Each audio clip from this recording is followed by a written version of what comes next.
ధనుర్మాసం వచ్చిందంటే చాలు గ్రామాలు పట్టణాలు అన్న తేడా లేకుండా పండుగ వాతావరణం ఏర్పడుతుంది. విష్ణుమూర్తికి ఎంతో ప్రీతికరమైన మాసం కావడంతో చాలా గ్రామాల్లో తెల్లవారుజామునే నగర సంకీర్తన నిర్వహిస్తారు. మేలుకొలుపు పేరుతో నిర్వహించే నగర సంకీర్తన ముఖ్య ఉద్దేశంపై హెచ్ఎంటీవీ ప్రత్యేక కథనం. బ్రహ్మముహూర్త కాలం అంటే తెల్లవారుజామున భగవంతుడిని కీర్తిస్తూ ఊళ్ళోని వీధులన్నీ తిరుగుతూ భజనలు చేస్తుంటారు గ్రామస్తులు. దీనినే నగర సంకీర్తన అని, ఇంకా మేలుకొలుపు అని కూడా పిలుస్తారు. ఉమ్మడి సిక్కోలు జిల్లా, ప్రస్తుతం మన్యం జిల్లా అయిన పాలకొండలో, శ్రీకాకుళం జిల్లాలోని పొలాకిలో తెల్లవారుజామునే గ్రామస్తులు మేలుకొలుపు కార్యక్రమం నిర్వహించారు. సర్వేజన సుఖినో భవంతు అనే ఆర్యోక్తికి అనుగుణంగా సర్వమానవ శ్రేయస్సును కోరుతూ ఈ మేలుకొలుపు నిర్వహిస్తున్నారు. ధనుర్మాసం ప్రారంభం నుంచి జనవరి 16వ తేదీ వరకు ఈ నగర సంకీర్తన కొనసాగుతుంది. ముఖ్యంగా నెలగంటు పెట్టిన దగ్గర నుంచి నగర సంకీర్తన క్రమం తప్పకుండా నిర్వహిస్తారు. ఇది రామ మందిరం భద్రాచల శ్రీ రామచంద్ర సీతారామ స్వామి రామ మందిరం వద్ద నుంచి మా మేలుకొలుపు భజన కార్యక్రమం ఉదయం 4 గంటలకు బయలుదేరి నగర సంకీర్తన పేరుతో నగరంలో రోజుకొక వీధి చొప్పున తిరుగుతూ ఈ నెల రోజులు ఈ కార్యక్రమం జరుపుతామండి.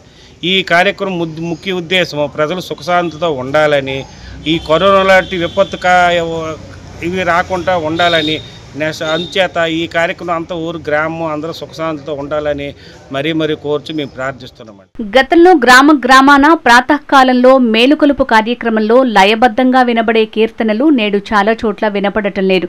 సెల్ ఫోన్ చాటింగ్లు, వాహనాల రణగొన ధ్వనులు తప్ప సంకీర్తన సత్సంగాలు కనుమరుగయ్యాయి. ఆధునిక పోకడలతో పల్లెల్లో కూడా కనబడకుండా పోయిన సంప్రదాయాలను తిరిగి ప్రారంభించడం, క్రమం తప్పకుండా నిర్వహించడం సంతోషకరమైన విషయం. పోలాకిలో ఎన్నో దశాబ్దాలుగా మేలుకొలుపు కార్యక్రమం నిర్వహిస్తూ వస్తున్నారు. ఇక్కడ నగర సంకీర్తనల్ని శైవులు కూడా చేయటం విశేషం. ధనుర్మాసమంతా వైష్ణవమయమైన శివకేశవులు ఒక్కటి అన్న భావనతో గ్రామస్తులు నగర సంకీర్తనల్లో పాల్గొంటున్నారు. వణికించే చలిలో కూడా తెల్లవారుజామున 3 గంటల నుంచి నగర సంకీర్తన నిర్వహించడం విశేషం. ఒంటిపై షర్టు కూడా లేకుండా తెల్లటి పలుచని కండువ కప్పుకొని ఇల్లుల్లో తిరుగుతూ వారిచ్చిన కానుకలు స్వీకరిస్తూ ముందుకు సాగుతుంటారు హరినారాయణుడి భక్తులు. వీరు దాదాపు నెల రోజుల్లో చుట్టుపక్కల ఉన్న గ్రామాలన్నింటిలో నగర సంకీర్తన నిర్వహిస్తారు. ఈ పవిత్ర ధనుర్మాసంలో పాలకొండలో వేయించేసినటువంటి నాగవంశీ జంక్షన్లో శ్రీ రామ మందిరంలోని యథాతథంగా ప్రతి సంవత్సరం మాదిరిగానే ఈ సంవత్సరం కూడా మేలుకొలుపు కార్యక్రమం అనేది దిగ్విజయంగా చేస్తున్నారు. అయితే మొట్టమొదటిగా అసలు ఈ రామ మందిరం అసలు ఎలా ఆవిర్భవించింది అనే దాని గురించి మనం మాట్లాడుకుంటే, ఆనాడు రామదాస్ వారు తానీషా మహారాజ్ దగ్గర తన రామ మందిరాన్ని నిర్మించడానికి శిస్తు కట్టలేదని చెప్పి రామదాస్ గారిని జైల్లో పెట్టేశారు కదా.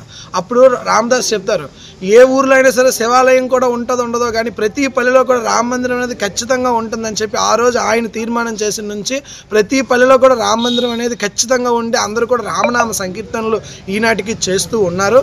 అయితే ఈ యొక్క శాస్త్రపరంగా కూడా ప్రతి యుగానికి ఒక్కొక్క పద్ధతి అనేది పెట్టింది.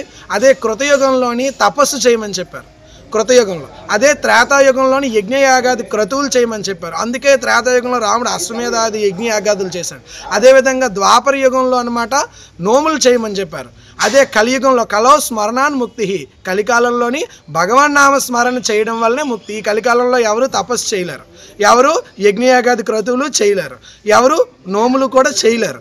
కానీ ఈ కలికాలంలో మనం ఏమి చేయలేం కాబట్టి కనీసం భగవన్ నామ స్మరణ చేస్తే దాని వలన ప్రతి ఒక్క మనిషి కూడా ముక్తిని పొందుతాడని చెప్పి భగవన్ నామ స్మరణ చేయమని చెప్పింది శాస్త్రం. మన్యం జిల్లా పాలకొండలో గత 18 ఏళ్లుగా క్రమం తప్పకుండా సాగుతున్న నగర సంకీర్తన ఇక్కడి ఆధ్యాత్మిక చింతనకు అద్దం పడుతోంది. పలువురు భక్తుల ఆధ్వర్యంలో 1917లో ప్రారంభమైన నగర సంకీర్తన భారీ తుఫాన్లో సైతం కొనసాగించడం విశేషం. ప్రతిరోజు ఉదయం 3:30 ప్రారంభమయ్యే నగర సంకీర్తన పట్టణ ప్రధాన వీధుల మీదుగా సాగి 6 గంటల సమయంలో తిరిగి కోటదుర్గమ్మ వారి ఆలయానికి చేరుకుంటుంది.